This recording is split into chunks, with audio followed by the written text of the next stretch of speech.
Hello. This is a video in a series about the integrated value model, a matrix that shows how policies, plans, programs, and performance measures share value. In this video, we'll talk about how to identify value pairs, where one component of a policy, plan, program, or performance measure helps enable another to succeed. Please review the playlist below to learn the basic principles on integrated value modeling, how to identify components of source documents, and identify how components across policies and plans deliver value to each other. Sources can be any document or set of documents that affects the value of your enterprise, like strategic plans, external agendas, laws, and performance reports. Components of these sources could be a single deliverable, goal, or agenda.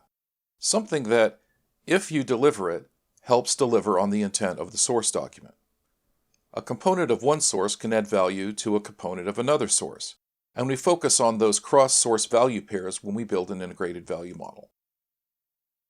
These value pairs consist of an enabling component, which provides value, and a dependent component, which receives value from the enabling component. So, how did we find this value pair?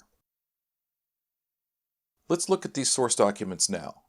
Here's a performance report on the left and a strategic plan on the right.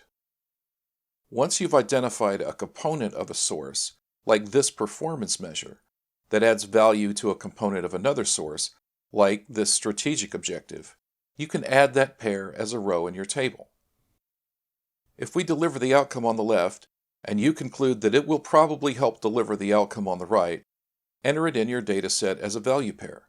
Another way of saying this is that a component on the right depends on a component on the left, and that component on the left enables a component on the right.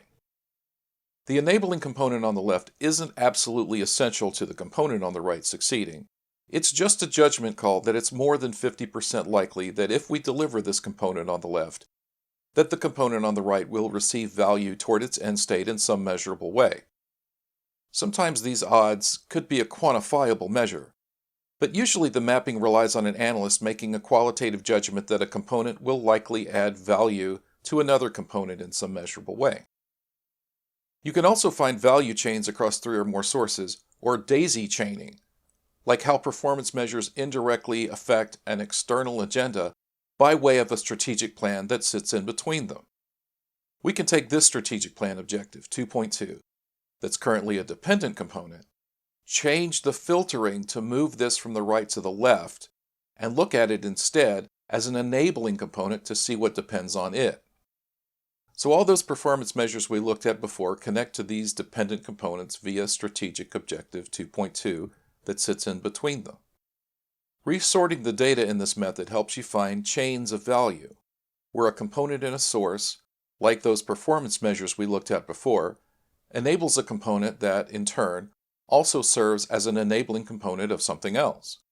In this case, you could say that the performance measure we looked at before enables this component of the strategic plan, which in turn enables this component of the GAO high-risk areas.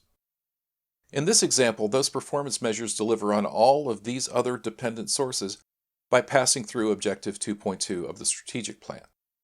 I can filter again on a search term, like health, and see everything related to health that delivers on our dependent component. I can use the data as we filter it to answer a specific question in many different ways.